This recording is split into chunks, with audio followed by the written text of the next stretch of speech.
John Cena may have had a little heel turn on Saturday night, but he knocked Toni Storm off of her heels and put her and AEW Collision to bed. Welcome back, guys, to Fog Wrestling. The Collision numbers are in, and surprise, surprise, they are not good. But what do you expect when you're going up against Elimination Chamber, when you're going up against WWE on the road to WrestleMania? You've got the likes of John Cena, The Rock at Elimination Chamber. How can AEW compete? How can they survive against that? Well, looking at the numbers, looking at the ratings, it doesn't look like they did survive. They had one of their lowest ratings in a long, long time. I don't think anybody, though, is surprised about that. So AEW Collision, 1st of March, did 280,000 viewers, which surprisingly actually isn't the lowest rating of the year. They've actually done 2 ratings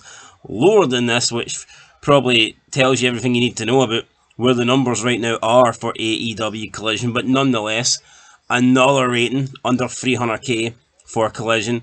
Not good. I get it. It went head to head with Elimination Chamber, but this is it's another poor rating. It's another nail in the coffin, pretty much, for AEW. And I think that Tony, probably going forward, he needs to consider. I don't like when he just cancels Collision, but I would move it a different night. I don't think a Saturday night's a good night. Saturday's a bad night for wrestling anyway. People don't want to watch wrestling on a Saturday. But then when you give them the 2 choices of watching either Collision or a premium live event from WWE, I mean, they're going to pick the premium live event, so I would move it. Even if they moved it to Monday, I think they would have more success. I genuinely believe that Collision would probably do better on a Monday. I think they would do better head-to-head than they would on a Saturday against a premium live event. But here, who knows? Maybe they could go to Thursday and screw TNA. Maybe they could go to Tuesday and try and compete with NXT. Or maybe they like the dynamic of being after Dynamite due to the tapings. I don't know. But anyway, what we do know is this is the 3rd lowest Collision of the year, and they've lost about 150,000 from last week's show. Last week's show was well over 400k. Obviously, this week's show going under 300k. So, I mean, they started, you can see there, with not a lot of growth. First 3 weeks were pretty solid. Then they dropped all the way down to like under 200k. Fuck knows what happened there. Then they went back up. They were at over 400k. And now they're back down under 300k. So just not a lot of consistency here with AEW Collision. I know they got 1 week where they were really helped out by the basketball, and then some weeks are doing pretty poor. But Tony Khan, I mean, he has tried to put better stuff on Collision, but what's the point?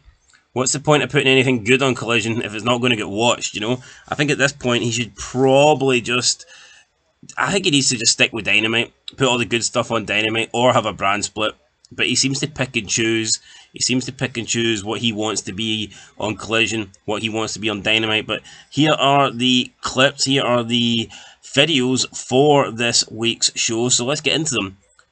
A big battle in Oakland. Will Hobbs and Bandido versus Big Bill and Brian Keefe, 132k. Will Hobbs and Bandido just sounds like a bum match, but it got the most views. Who walked out of Oakland, the TNT champion, Garcia or Cole? 106k. Didn't even know Garcia was a champion, so yeah, congratulations to him. Before his match with Ricochet, Swerve Strickland takes on Clark Connors. Who the fuck is Clark Connors? Can somebody explain to me who, and why is that getting 100k? Next up, Death Riders and the AEW Trios champion Wheeler Yuta takes out Willie Mack. Why are they taking out Willie Mack? What did Willie Mack ever do to these guys? Next up, AEW Women's Champion Toni Storm is ready for a Hollywood ending at Revolution, 83k. Pretty poor number there. Then we got a hard-hitting rematch with Julia Hart versus Queen Aminata. Apparently it's the second match they've had, 80k. Does anybody care about the first one? Probably not. Tony Khan's got a weird way of dealing with this. He lets you know when there's a rematch, even though the rematch is like zero importance, or you know nobody cares, but he'll just let you know anyway that it's a rematch. I don't really understand it. We then got her who came out at top in a battle between FTR and the Undisputed Kingdom. 61k. Wow, numbers are shite. And then the Outrunners get their chance at the AEW World Tag Team Champions, the Hurt Syndicate. So I got 55k. These numbers are shite, but they're all just as good, if not better, than what not the Motor City Machine Guns, the what's that tag team called? That shite tag team on SmackDown. Fuck, DIY. Yeah, so I mean they're kind of doing like DIY numbers, and that's when you know you're crap. So yeah, AEW, DIY, they've got the same thing in common. They've got zero fuse, you know, they're bringing in the shite. But yeah, it will be interesting to see what Collision do next week. Can they bounce back? We'll have to wait and see. But even when you look at the numbers that they used to be doing, man, they're a long way off, man. They're falling big time from obviously the debut of Collision in 2023, and now you're looking at it in 2025. It's just really poor across the board. The numbers are down. How low will they go? We're going to have to wait and see, but the numbers are pretty damn shite, so we'll need to wait and see if they can come back or not. But that's it, guys.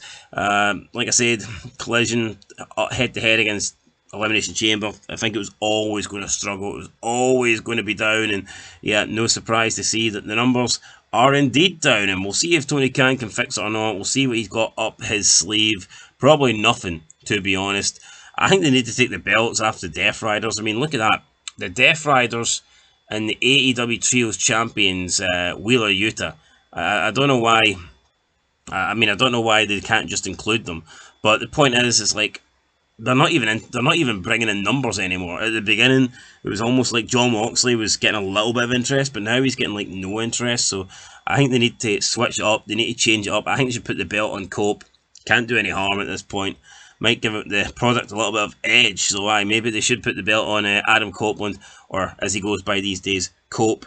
Mr. Cope and FTR, Cope and his two boyfriends, Cope and his two little simpy boys that try and leech onto anybody with a bit of fame, a bit of drawing ability, a bit of star power. Anyway, fuck FTR. That's it, guys. Anyway, till next time. Peace.